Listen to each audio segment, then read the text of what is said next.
Sobrang sarap. Sobrang sarap. Sobrang sarap. Lami kaayo.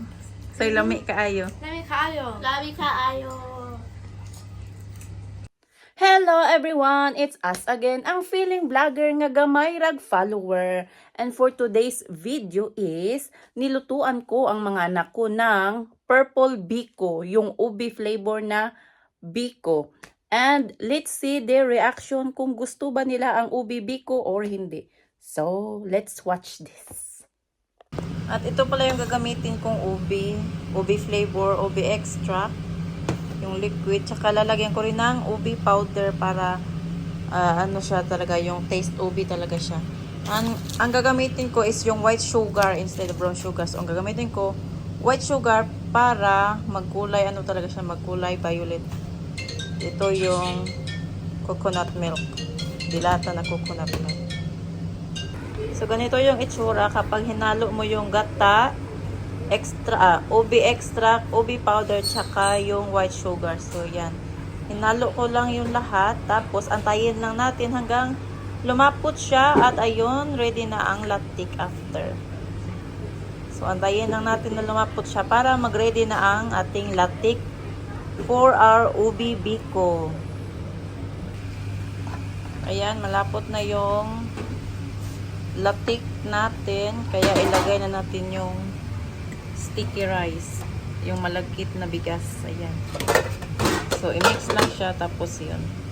Ready na ang biko. At ayan, ganito na ang itsura ng ubi biko kapag hinalo mo na ang yung ubi latik, tsaka yung malagkit na kanin. Ayan. Looks very yummy. Papakain ko to sa mga anak ko, snacks nila. Ayan, kakainin na nila yung ubi biko. Sobrang sarap. Sobrang sarap. Sobrang sarap. Lami kaayo. Say lami kaayo. Lami kaayo. Lami kaayo.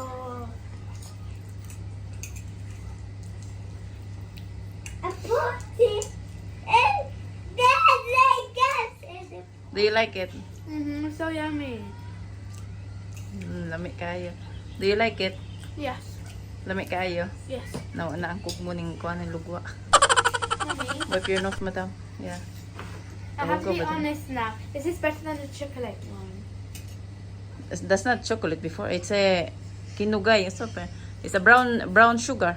Yeah, brown sugar. It's ubi better than the brown sugar. Mas masarap. Mas gusto ni kasi yung ubi flavor ng biko kaysa sa yung original na biko. How about you, Philia? The original or the ubi? I like ubi. Yeah. So they like match the ubi than the brown sugar. Basta ubi lami gyud. So eat your ubi biko. Then tell me your reaction. Come on, eat. Oh, I did walk. You want water? Yeah. Nag-hack na. At ayun, as usual, nagustuhan na naman nila ang kakanin natin na biko, ang ubi flavor na biko. So, maraming salamat sa inyong panonood at sa mga nag-subscribe na sa amin. Sobrang thank you so much sa inyong lahat at sa mga hindi pa nag-subscribe, please subscribe ninyo ang channel namin and please like and share our video na rin. So, thank you so much talaga sa inyong lahat. So, off to work na ako ngayon. Trabaho na naman. So, see you soon! Bye! Salamat! Lami kaayo.